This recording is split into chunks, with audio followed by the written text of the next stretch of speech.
오늘 뭐 많이 보지 못한 부분이죠. 오늘 생경한 이게 성경 구절인데요. 나음서입니다. 그럼 나음서가 무엇일까요? 우리 나음서를 가장 잘 설명하는 부분은 보통 소선지서는 1장 1절이 가장 잘 설명하고 있습니다. 1장 1절 말씀입니다. 우리 같이 한 목소리 한번 읽어보겠습니다. 니느웨에 대한 경고 곧 엘고스 사람 나움의 묵시의 글이라. 아멘. 나움서는 나움 선지자가 썼고요. 니느웨에 대한 경고라고 합니다. 여러분, 니느웨가 어디입니까? 니느웨 많이 들어봤죠. 니느웨 어디입니까? 아수르의 수도이지요. 즉 나움 선지자가 이 아수르의 수도였던 니느웨에 대한 경고의 글이 바로 나훔서입니다. 여기서 이제 나움을 이제 엘고스 사람이라고 하는데 그 엘고스라는 지역이 정확하게 어딘지는 성경에 나와 있지 않아서 잘 모릅니다. 전통적인 학설로는 아수르의 포로로 잡혀갔던 북왕국 가문의 후손이다라고 하는 사람도 있고요. 그리고 가버나움이 나훔의 도시라고 하는 뜻을 가지고 있어서 이 가버나움일 것이다라고 하시는 분들도 있습니다. 그렇지만 이거 다 학설이고요. 우리가 굳이 그것까지 알 필요는 없고 그냥 나훔 선지자라는 사람이 니느웨에 대한 경고의 글을 썼다 정도만 알면 될 것이 같습니다. 그런데 이 경고가요 그냥 경고 정도가 아니고요, 그냥 확신적으로 너는 멸망할 거야 라고 하는 이야기가 같이 담겨져 있습니다. 나훔 3장 7절 말씀인데요, 나훔 3장 7절 말씀에 보시면 이렇게 쓰여 있습니다. 그때 너를 보는 자가 다 내게서 도망하며 이르기를 니느웨가 황폐하였도다. 누가 그것을 위하여 애곡하며 내가 어디서 너를 위로할 자를 구하리오 하리라 라고 쓰여져 있습니다. 뭐라고 얘기합니까? 니느웨가 황폐하였다. 그러니까 너희가 잘못하면 너 멸망해, 이 정도가 아니라 니네 이제 멸망할 거야. 니네 이제 황폐한 거리가 될 거야 라고 이야기를 한 것입니다. 이렇게 경고의 메시지를 이렇게 나훔 선지자가 보냈는데요, 이 당시에 이 니느웨 사람들은 이 경고의 메시지를 들으면서 아마도 콧방귀를 꼈을 것 같습니다. 아니면 나훔 선지자를 보면서 막 조롱을 하지 않았을까라고 생각을 합니다. 왜냐하면 이 당시에 니느웨, 이 당시에 아수르는요 세계 최강의 대국이었기 때문에 그렇습니다. 이 나훔 선지자가 쓴 이 나훔서가 언제 쓰여져 있는지는 확실하진 않습니다. 정확하게 언제 쓰여졌다라고 쓰여져 있지는 않으니까 확실하진 않는데 우리가 좀 유추해 볼 수 있는 부분이 있어요. 오늘 읽었던 본문 말씀 8절에 보시면 내가 어찌 노아몬보다 낫겠느냐라고 얘기를 하면서 노아몬이라는 도시가 멸망하고 있는 것을 오늘 읽었던 본문 말씀에서 이야기를 하고 있는데요, 이 노아몬이라고 하는 곳이 어디일까요? 혹시 아시는 분 있으세요? 잘 모르시죠?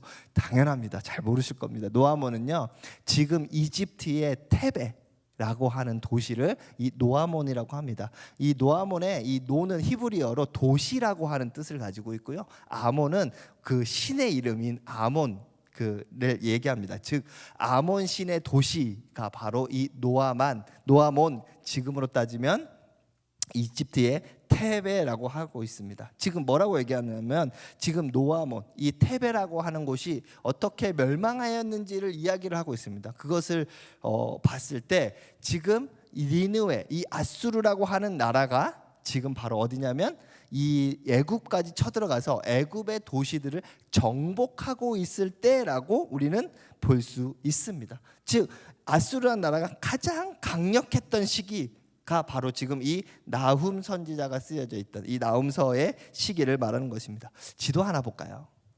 지도 여기 보시면 여기 좀 진한 색깔로 되어 있는 부분은 이제 아수르가 이제 제국으로서 처음 발돋움을 할 때의 영토이고요. 그 다음에 이 회색 부분으로 되어 있는 부분이 뭡니까? 아수르가 가장 강대했을 때입니다. 그런데 재밌는 거 하나 보이십니까? 중간에 주황색이 하나 있죠. 저희가 어딘 줄 아세요? 유다입니다. 유다. 여러분 아수르와 유다의 전쟁 기억하십니까? 누구 시대 때요? 히스기야 시대 때. 18만 5천 명을 하나님의 천사가 도륙했던. 근데 그러고 나서 이 아수르가 막 다 물러갔을 거라고 생각하는데 그러지 않아요. 이 유다 지역을 뺀 나머지 지역까지도 아수르가 다 정복해서 어디까지? 그 당시에 최강 대국이라고 했던 전통적인 대국이었던 전통적인 강국이었던 이 이집트까지 다 그 정복하고 있는 것들을 우리는 보고 있습니다. 이런 상황 속에서 지금 누가요? 저기 나훔이 니네 멸망할 거야, 니네 망할 거야라고 하니까 어때요? 코웃음을 좀 칠만하지 않습니까? 그런데요, 이 예언에는요, 오늘 우리가 들어야 될 아주 중요한 메시지가 있습니다. 여러분, 니느웨, 여기 지금 나훔서에 말하고 있는 이 니느웨, 오늘 처음 들어봤습니까? 아니죠. 혹시 어디서 또 들어본 기억 있으십니까? 요나서, 맞습니다. 너무 잘 알고 계시네요. 나훔서는요, 이 요나서에서도 나오는 부분이 이 니느웨입니다. 기원전 8세기 중반, 그러니까요, 나훔 선지자가 예언을 하기 전 한 100에서 150년 정도 사이 전후에 이 하나님께서는 선지자 요나를 니느웨로 보내시지요. 그리고 요나는 어떻게 해요? 그곳을 가기 싫어서 도망가다가 어떤 일이 벌어져요? 물고기 뱃속에 들어갔다가 결국은 니느웨로 가기 싫었던 것입니다. 왜 이 요나가 니느웨를 가기 싫었을까요? 그 당시 북이스라엘은 원래는 북이스라엘과 아수르라는 나라가 접점은 없는 나라였습니다. 그런데 아수르가 이제 막 팽창하던 시기였어요. 팽창하던 시기에 그 니느웨, 그 아수르와 북이스라엘 사이에 아람이라고 하는 원래부터 강대국이 하나 있었거든요. 그런데 아수르가 이 아람을 무너뜨렸어요. 아람을 무너뜨리고 나니까 이제는 북이스라엘과 아수르가 접경을 맞이하게 됩니다. 그리고 아수르는 강한 나라고 포악한 나라다 보니까 북이스라엘 입장에서는 이 아수르라는 나라가 굉장히 위협적인 나라가 돼버린 거예요. 그런 상황 안에서 이 적대국 같은 이 아수르에게 가서 하나님의 말씀을 증거하라고 하니까 요나가 가고 싶었겠습니까? 가고 싶지 않았겠습니까?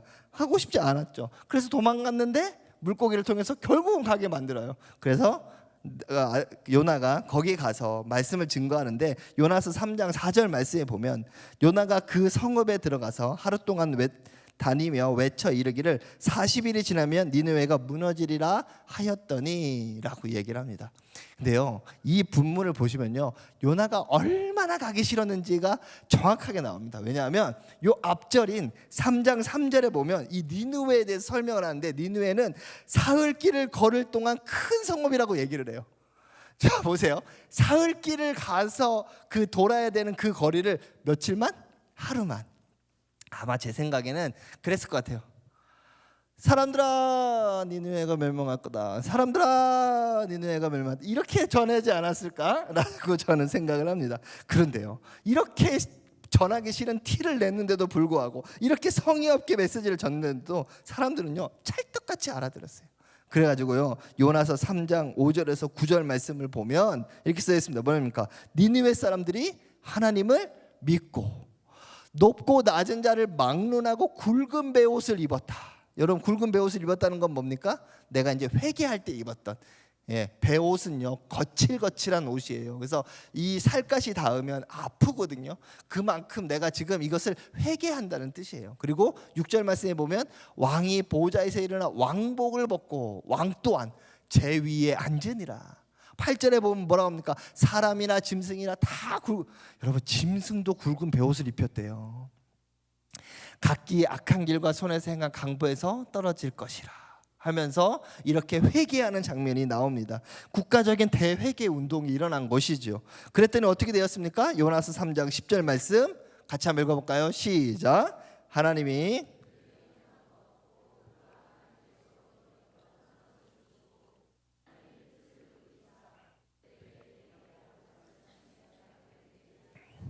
하나님께서 원래 내리려고 했던 그 재앙을 이제는 내리지 않았어요. 그들은 회개했기 때문에 하나님께서 그들에게 내리려고 했던 그 재앙을 내리지 않았습니다.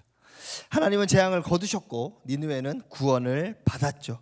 그리고 나서 이제 시간이 흐릅니다. 요나 시대로부터 약 100년에서 150년의 시간이 지났습니다.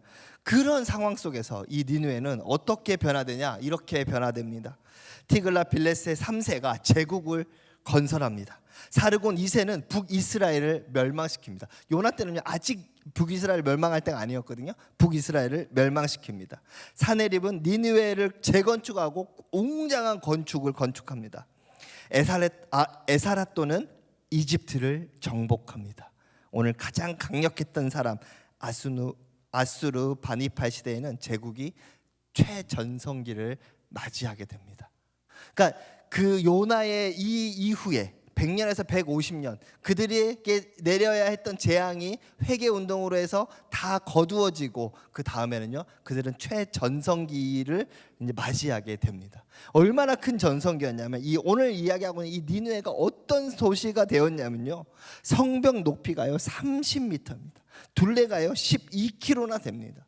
그 도시에 700개의 성루와 15개의 성문이 있었다라고 합니다. 인구는요 12만 명 이상 살고 있었다라고 이야기를 합니다. 메소포타미아로부터 이집트까지 다스렸던 세계 최강 대국이었고요. 무적의 군대, 찬란한 문명과 문학을 가지고 있었던 곳이 바로 이 아수르, 이 니느웨라는 곳이었습니다. 그리고 기원전 663년 니느웨는 역사적 업적을 달성하는데요. 바로 뭐냐면 아까 이야기했던 이집트의 테베, 이 노아몬을 정복하게 되는 것입니다. 여러분 이 테베도요, 이 노아몬도요 만만한 도시가 아닙니다. 이 노아몬에 대한 이야기를 나훔서 3장 8절에서부터 9절 말씀에 보면 써 있는데 제가 한 번씩 보겠습니다. 내가 어찌 노아몬보다 낫겠느냐? 그는 강들 사이에 있으므로 물이 둘렸으니. 여러분 강하면 뭐가 생각납니까? 문명이 다 어디서 났죠? 강에서 났죠. 여러분 왜 그러냐면 식수 공급 그리고 농경을 하기 때문에 농경에 물대기가 편하기 때문에요. 강을 끼고 있는 도시들은 다 발전했습니다. 그리고 비옥한 토지를 가지고 있었기 때문에 경제적으로 다 번영을 일으켰던 곳이 바로 이 테베였습니다. 그리고 거기가 어떠냐면요. 바다가 성루가 되었고 바다가 성벽이 방어벽이 되었다라고 이야기를 하죠. 바다가 방어벽이 됐다는 건요 누가 쳐들어오기가 쉽지 않았다라는 거예요. 지리적으로 굉장히 용이했다는 것입니다. 9절 말씀에 보면 구스와 애굽은 그의 힘이 강하여 끝이 없었고, 구스는 에티오피아를 말하죠. 여기가 지금 이집트로 봤을 때 중앙 지역이거든요. 에티오피아는 그 밑에 나라예요. 무슨 얘기냐면 굉장히 광활한 영토를 가지고 있었던 큰 제국이었다라는 것을 이야기하고 있습니다. 그뿐만 아니에요. 북과 루빔이 그를 돕는 자가 되었을 때, 북과 루빔은 지금으로 따지면 리비아 지역입니다. 리비아 지역은 애굽이 여기 있으면 이집트가 여기 있으면 이 옆에 있는 나라가 바로 리비아입니까? 그러니까 이 동맹국도 강건했다라는 거예요. 그러니까 북아프리카에 있는 나라들도 이 이집트, 이 애굽을 돕기 위해서 늘 상시 대기하고 있었다는 거죠. 그러니까 이 테베라는 지역이 이 이집트를 무너뜨리는 것이 쉬웠을까요? 어려웠을까요? 굉장히 어려웠을 거예요. 이 테베 사람들은, 이 이집트 사람들은 우리나라가 멸망할 거라는 상상조차 하지 못했을 것입니다. 이렇게 비옥한 땅에 이렇게 강한 쳐들어오기 어려운 이 지형을 가지고 있고 옆 나라들이 나를 지금 도와주고 있는 이런 상황이었죠. 그런데 그 테베가요 어떻게 했습니까? 아수르에 의해서 무너집니다. 그 장면이 오늘 3장 10절 말씀에 됐는데요.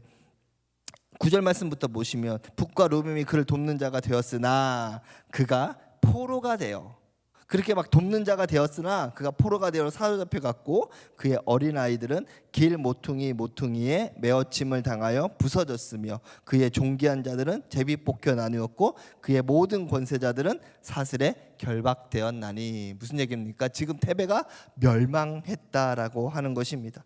이렇게 니느웨는요 세계의 정복자가 되었습니다. 이 니느웨가요 교만해질 만한 충분한 이유가 됐겠죠. 내가 이제는 나를 지금 이길 수 있는 나라는 없고 내가 정복하지 못할 땅은 없다라고 하니까 얼마나 교만해졌겠습니까? 그래서 그들은 그 요나 선지자 때 있었던 그 100년에서 150년 전의 그 경고를 무시하고 다시 정말 하나님이 싫어하는 그 행동들을 하기 시작합니다. 혹시 성경 있으면 좀 같이 볼까요? 3장 1절 말씀에 보시면 화 있을진저 피의 성이여 그 안에는 거짓이 가득하고 포악이 가득하며 탈취가 떠나지 아니하느니라. 어디를 얘기합니까? 니느웨를 얘기하는 겁니다. 4절 말씀에 보시면 이는 마술에 능숙한 미모의 음녀가 많은 음행을 함이라. 또 뭐라고 얘기합니까? 19절의 말씀에 보면 내 상처는 고칠 수 없고 내 부상은 중하도다. 내 소식을 듣는 자 다 너를 보고 손뼉을 치니 이는 내게 항상 행패를 당하였습니다. 행패를 당하였습니다. 이런 나라가 지금 어디 나라입니까? 아수르라고 하는 나라예요. 여러분, 이렇게 하나님의 원래 경고가 있었지만 그것을 무시하고 나 이제 잘 나가, 나 이제 하나님 없어도 돼 라고 하면서 악행을 막 저지르다 보니까 그들의 결과는 뭡니까? 하나님의 멸망 선포를 닫게 되는 것이죠. 아까 읽었던 3장 7절 말씀, 그때 너를 보는 자가 다 내게서 도망하며 이르기를 니느웨가 황폐하였도다 라고 이야기를 합니다. 그러면서 너희들이 멸망할 거고 너희들이 황폐해질 건데 그 이유에 대해서 설명을 하면서 뭐라고 합니까? 8절 말씀에 내가 어찌 노아몬보다 낫겠느냐라고 이야기하는 거예요. 무슨 말이냐면 세상에서 지금 너희들이 가장 안전할 것이라고, 누구도 무너뜨리지 못할 것이라고 생각했던 그 노아몬도 너한테 무너지지 아니하느냐, 너는 안전할 것이라고 생각하느냐, 네가 지금 강대하기 때문에 나는 모든 것을 할 수 있을 거라고 생각하느냐, 그들의 무너짐 같이 너희들도 한순간에 생각지도 못한 그때에 무너지게 될 것이다 라고 이야기를 하는 거예요. 그러면서 11절, 오늘 읽진 않았지만 11절 이하에 보면요, 노아몬의 그 무너짐 같이 무너지는 너희들의 모습, 그 니느웨의 모습을 예언하고 있는 것이 있습니다. 여러분, 우리나라 속담에 이런 말이 있죠. 개구리 올챙이일 적 기억 못한다, 생각 못한다. 무슨 말입니까? 과거의 자신의 모습을 잊어버리고 현재의 모습에 도취되어서 교만하게 행동하는 사람들을 그렇게 이야기하지 않습니까?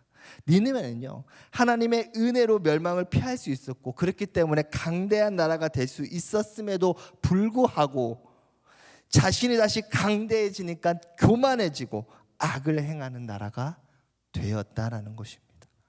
그래서 뭐라고 얘기합니까? 너희들이 멸망시켰던 그 노아몬을 보면서 너희들은 깨닫지 못하냐라고 이 나훔 선지자가 하나님의 대변하여 이야기하고 있습니다. 여러분, 니느웨는요, 예전에 있었던 것을 잃어버렸습니다. 아무리 강대한 곳도 하나님이 치시면 다 무너질 것이라는 것을 보면서도 깨닫지 못했습니다. 여러분, 우리는 어떻습니까? 우리는 잊어버리지 않고 있습니까? 하나님의 은혜를 잘 기억하고 있습니까? 아니, 우리나라는 어떻습니까? 여러분, 우리나라는요, 6.25 전쟁 직후에는요, 세계에서 가장 가난한 나라가 우리나라였어요. 아십니까? 아프리카가 우리나라를 보면서 어우 불쌍해 이렇게 했던 나라가 우리나라입니다. 저들에게 원조를 해줘야지라고 했던 나라가 우리나라예요. 그런데 어떻게 했습니까? 그 가난한 나라에 복음이 들어왔고 하나님께서 이 대한민국을 부강한 나라에 만들지 않았습니까? 그뿐 아니라 복음이 대한민국 곳곳에 퍼졌고 교회로 많은 사람들이 몰려들지 않았습니까? 그런데 지금은 어떻습니까? 지금도 복음이 곳곳에 퍼지고 교회로 사람들이 몰려들고 있습니까? 여러분, 오늘 설교 제목이 보고 배우라입니다. 여러분, 우리는요, 보고 배워야 됩니다. 니느웨는 노아몬을 보고 배웠어야 했습니다. 그러나 그것을 보여주지 못한 니느웨는 멸망당했습니다. 여러분, 아수르라는 나라가 원래 고대에 있었던 나라라는 것은 알고 있지만 원래 그 나라가 19세기 전까지는 원래 있었는지도 몰랐던 나라인지 아십니까? 밑에 파묻혀서 그런 나라가 원래 있었어? 라고 했던 나라예요. 흔적조차 없이 사라진 나라가 바로 이 아수르라는 나라입니다. 그렇게 찬란하게 전 세계를 질주하며 나보다 강한 사람은 없어라고 했던 이 니느웨도요, 한순간에 멸망해서 땅 밑으로 사라졌던 나라 바로 아수르였습니다. 이 니느웨는 노아몬을 보고 배웠음에도 불구하고 그것을 배우지 못해서 멸망당했죠. 우리 또한 어떻습니까? 우리도요, 보고 배워야 됩니다. 우리에게 아직 시간이 남았을 때 우리도 보고 배워야 하지 않겠습니다. 여러분, 우리가 이 시간에 한번 한 나라를 좀 보려고 합니다. 이 나라를 보면서 우리도 좀 배웠으면 좋겠습니다. 어떤 나라냐면 영국입니다. 영국. 여러분, 영국은 어떤 나라였습니까? 산업혁명이 일어났던 나라 영국이었습니다. 세계의 최강 대국, 해가 지지 않는 제국 바로 영국이었습니다. 그리고요, 무엇보다 이 나라는요, 세계 선교의 중심지였습니다. 여러분, 영국 교회는 18세기 중반부터 존 웨슬리의 감리교 운동이 일어났었지요. 여러분 그뿐만 아닙니다. 조지 휘필드가 야외에서 수만 명에게 설교를 했던 나라, 여러분 찰스 스펄전이 매주 10,000명씩 모이는 그곳에서 하나님의 복음을 증거했던 나라, 바로 영국이었습니다. 전국적인 부흥회와 영적 각성이 있었던 나라가 바로 영국입니다. 영국입니다. 그리고 이 나라는 세계 선교의 심장이었습니다. 이 나라는요, 윌리엄 캐리, 근대 선교의 아버지라고 하는 이 윌리엄 캐리가 인도로 선교를 했습니다. 허드슨 테일러가 중국 내지 선교회를 창립했습니다. 데이빗 리빙스턴이 아프리카를 탐험하며 복음을 전했습니다. 전 세계로 수천 명의 선교사들을 파송했던 나라, 바로 영국이었습니다. 그 나라가 영국입니다. 세 분 잘 나오고 있죠? 누가 누군지 아십니까? 예, 설명해 드려요. 예, 그냥 이런 사람입니다. 여러분 중간에 계신 분이 누굴 것 같아요? 예? 딱 보세요. 어떤 옷을 입고 있어요? 중국 옷 입고 있잖아요. 예, 허드슨 테일러입니다. 제일 앞에 있는 분이 인도 선교를 했던 그 윌리엄 캐리고요. 맨 마지막 있던 데이빗 리빙스턴을 이야기하고 있습니다. 여러분 그뿐만 아닙니다. 예, 여러분 이뿐만 아니에요. 영국 교회는요, 사회 개혁을 많이 일으켰던 나라였습니다. 윌버포스가 노예 무역 폐지 운동을 이끌었고요. 체드윅은요, 공중보건, 그러니까 우리가 말하고 있는 지금의 공중보건의 그 개혁을 추진했던 사람입니다. 반제라는 사람은 아동 노동 금지법을 제정했던 사람입니다. 복음이 이끌어가니까, 복음이 그 나라를 이끌어가니까 아주 좋은 방향으로 사회운동이 일어났던 곳, 그곳이 바로 어디입니까? 영국이었습니다. 그러나 지금의 영국은 어떠할까요? 여러분 몇 년 전에 실시한 갤럽 조사에 따르면 주일 예배 참석률이 전체 인구의 2%인데 이것도요, 예전 자료입니다. 그러니까 지금은 2%도 되지 않는다는 것이죠. 그뿐만 아니에요. 매년 약 100개의 교회 건물이 폐쇄됩니다. 왜? 교회가 사라지는 거예요. 그리고 사라진 그 교회는요, 술집, 카페, 나이트클럽, 주택 등으로 전환되고 있는 곳, 그곳이 바로 영국입니다. 신학대학교의 학생은 없고요. 성직자의 평균 연령이 55세 이상, 55세 이상인 나라가 바로 이 영국입니다. 한때 세계의 복음화에 앞장섰던 이 영국이요, 지금은요 선교지가 되어버렸습니다. 여러분 이건요 먼 나라 이야기가 아닙니다. 우리에게도 언제든지 일어날 수 있는 이야기입니다. 그리고요 이건 먼 미래의 이야기 아닙니다. 곧 우리에게 일어날 문제인 것 같습니다. 여러분 우리가 안심하는 순간 이 영국처럼 될 수 있습니다. 우리는요 이 영국의 모습을 보면서 우리는 좀 배워야 합니다. 우리 영국처럼 되지 않기 위해서 노력해야 됩니다. 그럼 왜 이 영국 교회는 이처럼 무너졌을까요? 역사가들과 신학자들은 이 영국 교회 쇠퇴의 원인을 이렇게 분석합니다. 여러분 첫 번째로 이들은요 지적 교만과 자유주의의 신학의 확산이 있었습니다. 지적 교만이라는 것은 다윗의 진화론 이후에 성경의 권위에 대해서 회의론을 가지게 됩니다. 성경의 권위가 원래 성경이 절대적이라고 생각했던 것들에 대한 것들이 무너지기 시작한 겁니다. 독일의 고등 비평학을 수용해서 성경을 어떻게 읽었냐면요, 신어나 문학서로 읽기 시작합니다. 예수는 위대한 도덕 교사일 뿐이라면서 예수 그리스도의 신성을 부인하기 시작합니다. 부활, 동정녀 탄생 등의 핵심 교리를 의심하기 시작합니다. 또한 이들은요 2차례 세계 대전으로 인해서 많은 충격을 받았는데요, 이 세계 대전으로 인해서 영국의 청년들이 100만 명 이상 죽었다라고 합니다. 그들은요 하나님이 계시다면 왜 이런 일이 일어날까라고 하는 신앙적인 회의가 일어났는데, 그러면서 그들에게는요 허무주의, 영적인 공허함이 일어났는데 이것을 복음으로 채우는 것이 아니라 다른 무언가로 채우려고 했던 것입니다.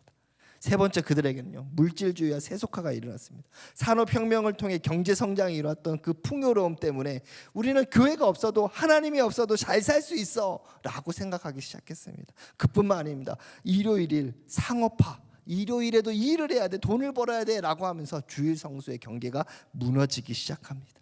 네 번째는요 다원주의와 포스트 모더니즘인데, 이건 뭐냐면요 이런 겁니다. 모든 종교는 다 같아. 여기서도 구원을 얻을 수 있고 여기서도 구원을 얻을 수 있어. 예를 들면 이런 겁니다. 예수님만 통해서 우리는 구원을 얻을 수 있다고 하잖아요. 잘 봐. 저기 불교에 가면 부다라고 하는 사람이 있어. 자, 부다와 예수님을 바꾸면 똑같아.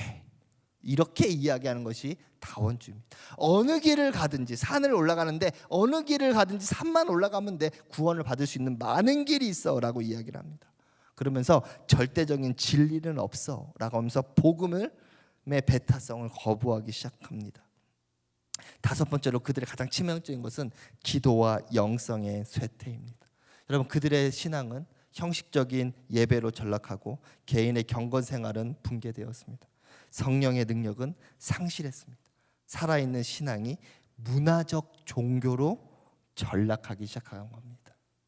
여러분, 이런 것들을 통해서 영국 교회는 무너지고 있었습니다. 여러분, 영국 교회가 우리에게 지금 무엇을 말하고 있습니까? 한때 세계를 복음화했던 나라, 스펄전이 설교했던 그 나라, 웨슬리가 부흥을 일으켰던 그 나라가 지금은 교회가 술집이 되고 주일 아침에 거리는 텅 비어 있으며 니느웨처럼 영광스러웠던 과거에 가 그들의 그 복음의 멸망을 막아주지 못하고 있습니다. 여러분, 한때 위대했다는 그 말은 그래서 우리는 안전하다가 될 수 없습니다. 다시 한번 말씀드립니다. 한때 나는 잘 나갔어, 한때 나는 대단했어 라고 하는 그것이 지금 나를 안전하게 할 수 있어는 이루어지지 않습니다. 오히려 그 예전의 영광이 교만이 되어서 어쩌면 더 큰 멸망을 부추길 수도 있습니다. 여러분, 그렇다면 한국교회는 안전합니까? 여러분, 그렇다면 우리는 안전합니까? 우리는 괜찮습니까? 여러분, 지금도요, 이 영국의 그 멸망하고 있었던 그 모습과 지금 한국의 모습은 어떻습니까? 여러분, 지금도 한국교회가 우리에게 보내고 있는 경고의 사인들, 경고의 신호들이 많이 있습니다. 첫 번째로요, 젊은 세대들이 교회를 이탈하고 있습니다. 2030 세대가 교회 출석률이 급감하고 있습니다. 여러분, 가나안 성도 아시죠? 가나안 성도 뭡니까? 안 나가. 난 교회는 안 나가. 얘 하나님은 믿지만 나는 교회는 안 나가는 이 가나안 성도들이 증가하고 있어요. 다음 세대의 신앙 전수가 실패하고 있습니다. 여러분, 세속적인 성공주의가 우리를 지금 지배하고 있습니다. 물질 축복만 강요하는 번영신앙, 대형교회 큰 건물에만 집착하고 있는 교회들, 양적 성장, 사람 숫자만 많이 채우면 돼라고 하는 양적 성장에만 추구하고 우리의 질적 성장을 소홀하고 있는 이런 모습들. 여러분, 기도의 능력이 상실되고 있습니다. 기도회가 그냥 형식적입니다. 나 기도회 갔다 왔어, 그러니까 나 기도했어. 개인의 경건 생활이 약화되고 있습니다. 성령의 충만보다 프로그램을 의지하고 있습니다. 어떻게 하면 저 교회에서 부흥한 걸 보면 그 교회 탐방을 막 가요. 왜 가는 줄 아십니까? 그 교회 프로그램 베끼려고. 그 프로그램만 갖고 오면 다 되는 줄 알아요. 여러분, 그 교회에서 늘 하는 말이 뭔지 아십니까? 프로그램만 갖고 갈 거면 가지고 가지 마십시오. 여기에 안에 있는 밑바닥에 있는 베이스를 가져가십시오 라고 이야기를 늘 합니다. 우리는요, 프로그램이면 다 될 거라고 생각을 합니다. 네 번째로는 말씀에 대한 확신이 부족합니다.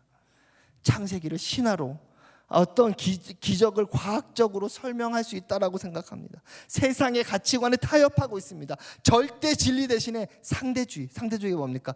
이것은 절대 진리 아니라 이것도 맞고 이것도 맞을지도 몰라. 이거는 이렇게 해석하면 이것도 괜찮을지도 몰라 라고 생각하고 있습니다.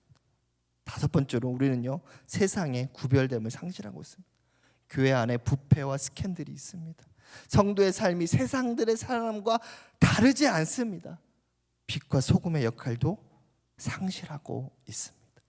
여러분, 어떻습니까? 우리나라가 영국보다 나은 게 있습니까? 우리나라의 지금의 이 모습이 멸망이 아닌 부흥의 길로 이끌 거라고 생각하십니까? 여러분, 정신 차려야 됩니다. 우리도요, 얼마 남지 않았습니다. 그래도 우리에게는 조금의 시간이 남아 있죠. 우리에겐 그래도 조금의 시간이 남아 있어요. 우리는 아직도 돌이킬 수 있는 시간이 남았다라는 것입니다. 우리는요, 보고 배워야 됩니다. 지금 기독교가 무너지고 있는 나라들의 모습을 보면서 왜 무너지고 있는지, 무엇이 그것을 무너뜨리고 있는지를 봐야 합니다. 볼 뿐만 아니라 그것을 통해서 배워야 됩니다. 우리는 그렇게 되지 않으려면 무엇을 해야 하는지, 우리는 무엇을 다시 회복해야 되는지, 우리는 다시 어떻게 가야 하는지를 다시 배워야 합니다. 그러면 우리는 어떻게 해야 될까요? 정말 제가요, 원래 이 설교를 쓰면서 우리는 어떻게 해야 됩니까? 한 3-4페이지를 썼어요. 이것도 해야 될 것 같고, 저것도 해야 될 것 같고, 이것도 해야 될 것 같고, 이런 것도 해야 될 것 같고, 너무 하고 싶은 말이 많았어요. 그런데요, 딱 한마디만 말씀드리고 있습니다. 많은 것이 있겠지만 저는 오늘 딱 한 가지만 말씀드리고 있습니다. 바로 뭐냐면요, 성경을요 제대로 보십시오. 여러분, 성경을 제대로 보십시오. 성경을 자세히 살피고 성경의 말씀대로 행하십시오. 여러분, 성경에서는요, 태초에 하나님이 천지를 창조했다고 하셨습니다. 성경에서는요, 예수 그리스도를 믿는 자이어만이 구원을 받을 수 있다고 했습니다. 여러분, 성경에서는요, 하나님을 믿고 의지하는 자에게 하나님의 보호와 그 길에 인도하심이 있다라고 얘기했습니다. 여러분, 성경에서는요, 하나님과 재물을 겸하여 섬길 수 없다고 했습니다. 여러분, 성경에서는요, 주여 주여 외친다고 천국에 들어갈 것이 아니라 말씀대로 행하는 자여야만이 들어갈 수 있다라고 했습니다. 여러분, 성경에서는요, 성도가 아니라, 교인이 아니라 제자가 되라고 했습니다. 여러분, 제자라는 것은요, 스승이 걸어간 길을 똑같이 걸어간 사람이에요. 스승이 누굽니까? 예수 그리스도. 예수 그리스도가 걸어가는 그 길을 걸어가는 그런 사람이 되라고 했습니다. 성경에서는요, 내 이웃을 내 몸과 같이 사랑하라고 했습니다. 성경에서는요, 자녀에게 하나님의 말씀을 가르치라고 했습니다. 성경에서는요, 범사에 감사하라고 했습니다. 성경에서는요, 남을 판단하지 말라고 했습니다. 성경에서는요, 가난한 자를 돌보라고 했습니다. 성경에서는요, 다른 것을 의지하지 말고 믿음으로만 살라고 했습니다. 성경에서는요, 모든 일을 성령 안에서 행하라고 했습니다. 성경에서는요, 이 세대를 본받지 말라고 했습니다. 성경에서는요, 악에게 지지 말고 선으로 악을 이기라고 했습니다. 성경에서는요, 내가 거룩하니 너희도 거룩하라고 했습니다. 성경에서는요, 땅끝까지 이르러 나의 복음을 전파라고 했습니다. 여러분, 딴 거 필요 없습니다. 성경을 제대로 보시고 성경의 말씀대로만 살면 되는 것입니다. 여러분, 성경을 내가 보고 싶은 부분만 보지 말고요, 성경을 내 마음대로, 내 생각대로, 잣대로 해석하지 말고요, 제대로 보십시오. 그리고 그대로 행하시면 됩니다. 여러분, 영국 교회는 무너졌지만요, 영국 교회는 무너지지 않았습니다. 지금은 영국 교회가요, 젊은 세대들과 이민자 공동체를 통해서 조용히 다시 살아나고 있습니다. 제가 그걸 보면서 뭘 느낀 줄 아십니까? 하나님의 나라는 무너지지 않습니다. 다만 하나님의 나라를 추구하지 않는 사람은 멸망할 뿐이지, 하나님의 나라를 추구하는 사람을 하나님이 다시 세우고 있다라는 것입니다. 우리나라도 마찬가지입니다. 여러분, 썩어 빠진 그 이전의 기독교인들이 멸망하기 때문에 기독교는 멸망한다? 절대 그렇지 않습니다. 하나님 그렇게 놔두지 않습니다. 누군가를 통해서 다시 불씨를 일으키시는 분, 바로 우리 하나님이십니다. 우리 예수 그리스도이십니다. 다만 내가 그 멸망의 그 자락에 같이 동참해서 같이 멸망을 당할 것이냐, 아니면 내가 이것을 보면서, 내가 이 세태를 보면서, 이 하나님의 말씀을 보면서, 나라도 정신 차리고 하나님의 말씀대로 살아야겠다라고 다짐하며 그 길에서 벗어나느냐, 이 차이 하나뿐입니다. 여러분, 한국 교회도 그럴 것입니다. 무너지는 교회가 있을 것이고요, 무너지는 교회 가운데 조용히 뿌리 깊이며 더욱더 살아나는 교회가 있을 것입니다. 여러분, 어느 쪽에 서시겠습니까?